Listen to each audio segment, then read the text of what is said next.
Students question number 25 को solve करते हैं। क्वेश्चन नंबर 25 से हमारे पास जो तरीकाकार सवाल को सॉल्व करने का स्टार्ट हो रहा है। देखें हमारे सामने इस वक्त एक अलजेब्रिक एक्सप्रेशन है और इसका जो मिडिल टर्म है वो 15x है। तो अगर हम इसके मिडिल टर्म को ऐसे दो हिस्सों में तोड़ेंगे कि अगर उनको आपस में हम जमा करें या माइनस करें तो मिडिल टर्म बने, और अगर हम उनको मल्टीप्लाई करें तो उसका लास्ट टर्म बने। देखें हम कैसे करते हैं। देखें हमारे पास एक्स स्क्वायर है तो एक्स स्क्वायर को मैं नीचे ले आता हूँ। अब मैं अगर 15x को इस तरह लिख दूं कि हमारे पास 3x प्लस 12x अगर मैं इसको लिख देता हूं तो आप देख सकते हैं अब अगर मैं 3x और 12x को जमा कर देता हूं तो 15x आ रहा है, और अगर मैं 3 और 12 को मल्टीप्लाई कर देता हूं तो मेरे पास क्या आएगा, इसका जो लास्ट टर्म था यानी 36 वो आएगा। तो हमने इसके मिडिल टर्म को ऐसे दो हिस्सों में तोड़ना है कि अगर उनको हम जमा या माइनस करें तो मिडिल टर्म बने, और अगर हम उनको मल्टीप्लाई करते हैं तो उसका लास्ट टर्म बने। ठीक है, अगर ये तरीका आपने सीख लिया तो उम्मीद है कि ये सवालात आपके लिए सॉल्व करना मुश्किल नहीं होंगे। अब मैंने क्या करना है, इसके पहले दो टर्म्स में से कॉमन लेना है और इसके लास्ट टू टर्म्स में से भी मैंने कॉमन लेना है। तो पहले दो टर्म्स में से मैं x को कॉमन ले सकता हूँ। अगर मैं इसमें से x को कॉमन ले लेता हूँ तो एक्स स्क्वायर में से x बाहर आ जाएगा, x रह जाएगा अंदर, और अगर 3x में से x बाहर आ जाता है तो 3 रह जाएगा। ये हमारे पास बन जाएगा x प्लस 3।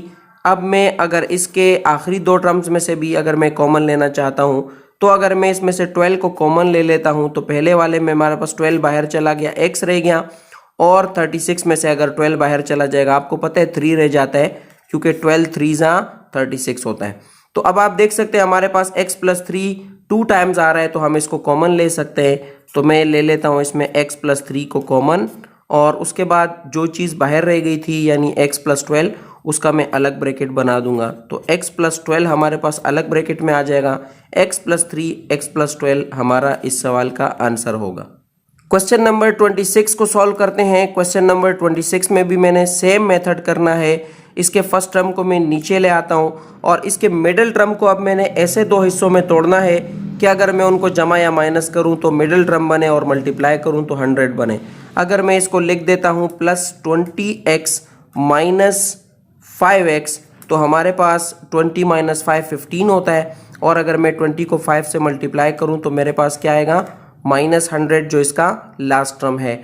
अब मैं इसमें से कॉमन लूँगा तो आप देख सकते हैं इसमें से मैं क्या चीज़ कॉमन ले सकता हूँ, x को मैं कॉमन ले सकता हूँ।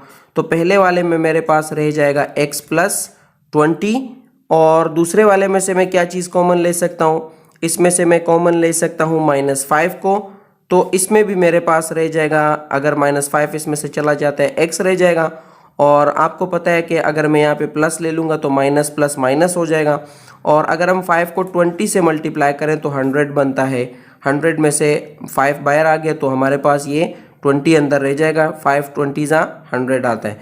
तो x प्लस 20 जो ब्रैकेट है हमारे पास ये कॉमन आ जाएगी। ठीक है, और x माइनस 5 जो बाहर था जैसे पिछले सवाल में हमने किया ये हमारे पास अलग ब्रैकेट में आ जाएगा। तो ये हमारा इस सवाल का आंसर होगा।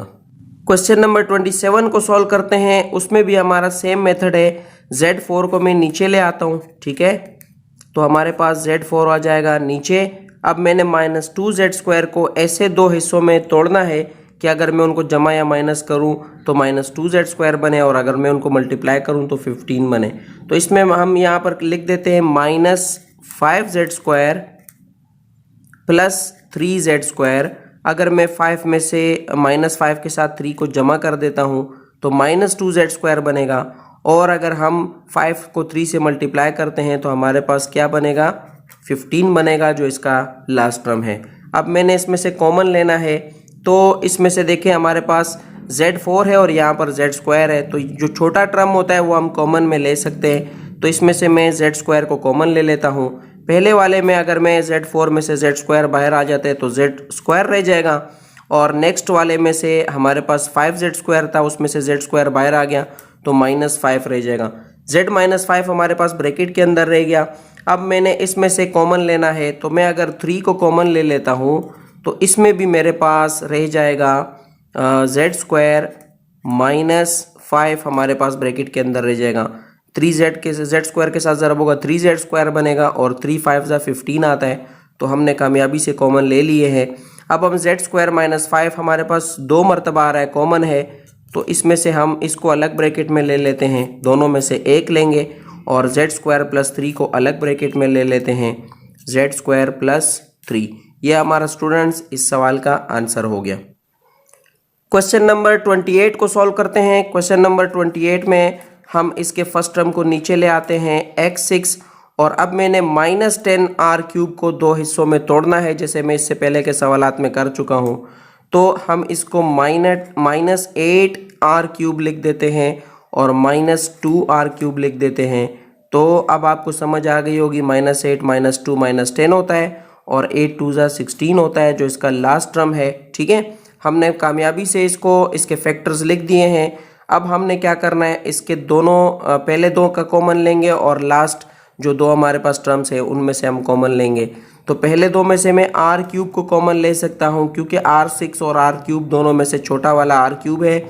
अगर मैं इसको कॉमन ले लेता हूं तो मेरे पास ब्रैकेट में रह जाएगा r³ - 8। ठीक है, दूसरे वाले में से मैं -2 को कॉमन ले लेता हूं तो इसमें भी मेरे पास रह जाएगा ब्रैकेट के अंदर r³ - 8। ठीक है, यानी 2 को r³ से मल्टीप्लाई करें -2r³ आएगा, -2 को -8 से मल्टीप्लाई करें तो +16 आता है। ठीक है, अब दोनों हमारे पास जो ब्रैकेट सेम है तो उसमें से हम इसको कॉमन ले लेते हैं, r³ - 8, और जो हमारे पास ब्रैकेट के अलावा थे उनको हम अलग ब्रैकेट में लिख देंगे, r³ - 2। ये हमारा स्टूडेंट्स इस सवाल का आंसर हो गया। तो सॉल्व करते हैं। बिल्कुल हमने पिछले सवालात की तरह तरीका इसमें इस्तेमाल करना है। a² x4 को मैं नीचे ले आता हूँ, -20 को दो हिस्सों में लिखना है तो मैं इसको लिख देता हूँ -24 ax² y², और अगर इसके साथ में लिख देता हूँ 4 + 4 ax² y²। तो अब आप देख सकते हैं -24 + 4 हमारे पास -20 होता है, और अगर मैं इन दोनों को मल्टीप्लाई कर दूं तो आपस में 24 को 4 से मल्टीप्लाई करूं तो मेरे पास आएगा -96। ठीक है, तो 96y4 इसका लास्ट टर्म है जो मैंने लिख दिया। अब मैंने इनमें से कॉमन लेना है, तो पहले मैं इन दोनों में से कॉमन लेता हूं। अगर हम इन दोनों में से ax² को कॉमन ले लेते हैं, ठीक है, जैसे आप देख सकते हैं इसमें a हमारे पास a² है और यहाँ पर जो छोटा a है वो a है, तो मैं छोटे टर्म को मैं कॉमन ले सकता हूँ। ठीक है, इस तरह इसमें मैं x4 और x² में से x² को कॉमन ले सकता हूँ, लेकिन y चूंकि दोनों में नहीं है इसलिए मैं कॉमन नहीं ले सकता y को। ठीक है, तो ax² को कॉमन ले लिया हमने, हमारे पास ब्रैकेट में आ जाएगा ax²। ठीक है, क्योंकि a हमारे पास दो थे तो एक a बाहर आ गया, एक a रह जाएगा, और x4 हमारे पास इसमें से x² बाहर आ जाएगा तो ax4 रह जाएगा। ठीक है हमारे पास।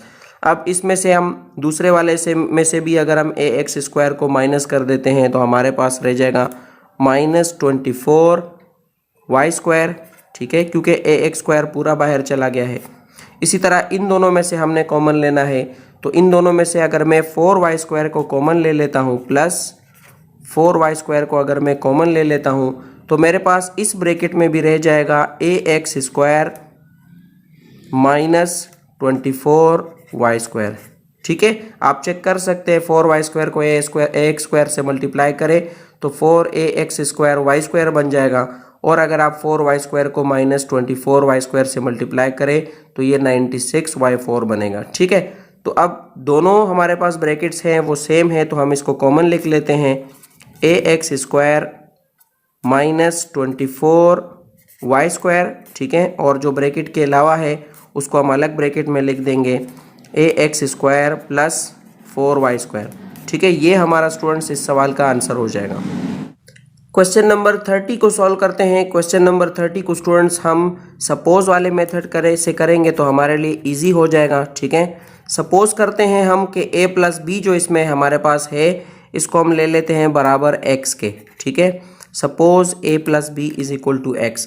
तो अब सवाल में जहाँ पर a + b है वहाँ मैं x अगर लगा दूँ तो ये सवाल इस तरह बन जाएगा, x² बन जाएगा a + b होल स्क्वायर की जगह, +20 की जगह 20 आएगा, और a + b की जगह अगर मैं x लगा दूँ तो 20x बन जाएगा, और +36 जो है उसको मैं नीचे ले आता हूँ। अब मैं आराम से इसके जो मिडिल टर्म है उसको दो हिस्सों में डिवाइड करके सवाल को सॉल्व कर सकता हूँ।